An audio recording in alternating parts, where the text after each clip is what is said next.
México tiene una de las más grandes y graves epidemias de enfermedad metabólica y cardiometabólica.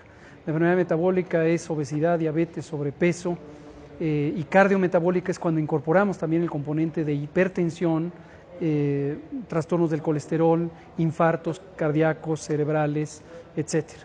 Estas enfermedades, que se les conoce como enfermedades crónicas o enfermedades no transmisibles, tienen una causa directamente en los estilos de vida. ¿Qué es el estilo de vida? Todo aquello que hacemos diariamente: comer, movilizarnos, el aire que respiramos, el suelo que utilizamos para sembrar y obtener los alimentos, el agua que consumimos. Y estos determinantes, que son las causas de estas enfermedades, en México desde hace más de 35, quizá 40 años, han tenido un deterioro progresivo. México es, por ejemplo, el primer país en obesidad infantil y juvenil. A veces llegó a ser el primero, por momentos es el segundo o tercero en obesidad en adultos. ¿De qué tamaño es esta epidemia? 3/4 partes de la población mexicana, 3/4 partes de quienes tienen 20 años o más, tienen sobrepeso o bien obesidad. Tenemos también la 1/4 parte de la población tiene hipertensión y hasta 14% tiene diabetes, lo conozca o no lo conozca. Y este es otro de los problemas, el retraso en el diagnóstico. Son enfermedades que progresan lentamente, sin dar ninguna molestia, la persona no lo percibe, y cuando lo percibe es porque ya tiene una complicación generalmente irreversible. Un infarto, ceguera, amputación porque no hay circulación en las piernas, insuficiencia renal o la muerte misma. Ahora, regresando a las causas. Los alimentos que nos llevamos a la boca no dependen solo de nuestra voluntad. Uno podría pensar, y esto es lo que nos han hecho creer quienes no quieren que veamos la realidad, que las decisiones sobre lo que nos alimentamos es libre, que lo que queremos comer, lo comemos. No es cierto. Esto está determinado socialmente. En primera, por la capacidad económica, y México tiene una enorme desigualdad socioeconómica. La mitad de la población mexicana vive en condiciones de pobreza, la mitad. Y esto obviamente dificulta el acceso en términos económicos a una alimentación saludable. Segundo lugar, lo que físicamente tenemos a la mano, si salimos a la calle, vivamos en una zona urbana, suburbana o rural, vamos a encontrar mayormente productos ultraprocesados y procesados, que son productos de consumo aparentemente alimentario, pero que no podríamos llamarles formalmente alimentos porque no lo son. Son nutricionalmente muy escasos o incluso nula riqueza nutricional, y en cambio son muy altos en los 4 elementos que explican la mitad de las muertes en México: exceso de sal, exceso de azúcares, exceso de grasas, sobre todo grasas saturadas, y exceso de calorías. Esto lo podemos ver, y hay que decirlo de manera explícita, en refrescos embotellados, en lo que nos venden como jugos, pero que en realidad es agua con colorantes y saborizantes artificiales y azúcar añadida. Lo vemos también en distintos productos empaquetados que parecen ser pastelillos o botanas, pero que en realidad tienen un origen en algunos componentes naturales, pero en que han sido transformados para ser un producto de alto contenido en estas sustancias que no son benéficas para la salud, de hecho son dañinas, y reitero, explican la mitad de las muertes todos los años en México. Para darle un dato que es por demás dramático, 7% de las muertes totales de México, que son más de 40,000 cada año, se pueden atribuir al consumo de refrescos. México es el primero o segundo, con pequeñas variaciones por año, consumidor mundial de refrescos embotellados, primer o segundo nivel en el mundo. Entonces, este es el estado en que se encontraba la salud de México cuando llegó COVID, y efectivamente, de manera por demás dramática, en varios países del mundo, pero quizá México es uno de los más claramente que muestran este fenómeno. Tenemos muertes por COVID en adultos jóvenes, en personas adultas jóvenes, 45 a 55 años. ¿Por qué razón? Porque se tiene estas enfermedades, en particular diabetes, hipertensión, obesidad. Y una última que no quisiera dejar fuera, el consumo de tabaco. El tabaco en todas sus formas, cigarrillos puros, pipa, vapeadores o cigarrillos electrónicos, que es la forma moderna de inducir sobre todo a los adolescentes en edad muy temprana a que consuman tabaco. El tabaco invariablemente es un producto nocivo para la salud.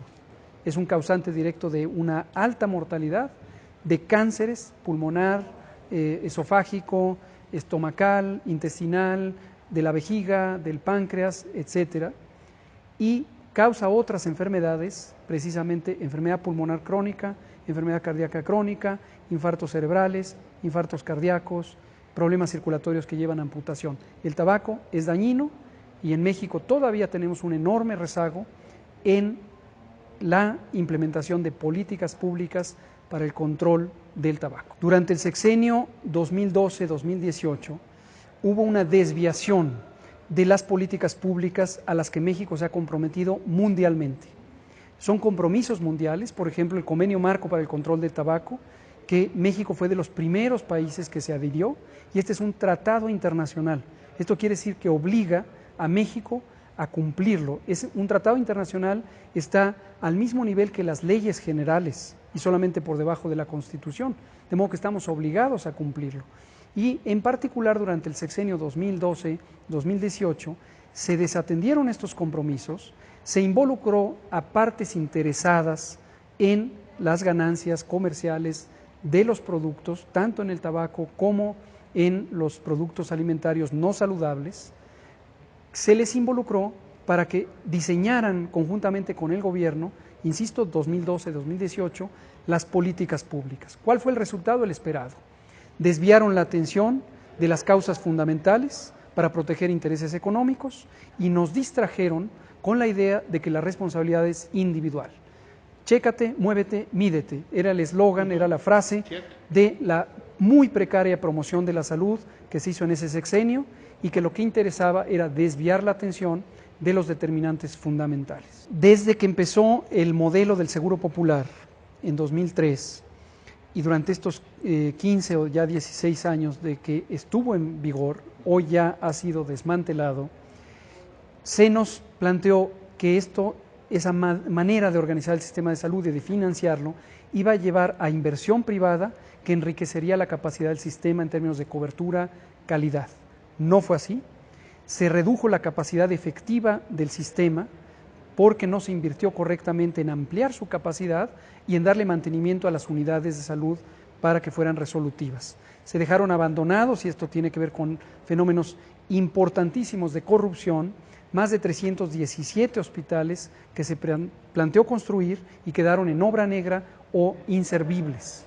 Y además se fomentó la participación de los agentes comerciales de la salud, que en vez de desarrollar capacidades resolutivas, es decir, infraestructura útil, lo que hicieron fue hacer negocios al amparo del poder público y con ellos sustrajeron los recursos de por sí en general escasos que año con año la Cámara de Diputados destina a través del presupuesto de egresos de la Federación para la salud.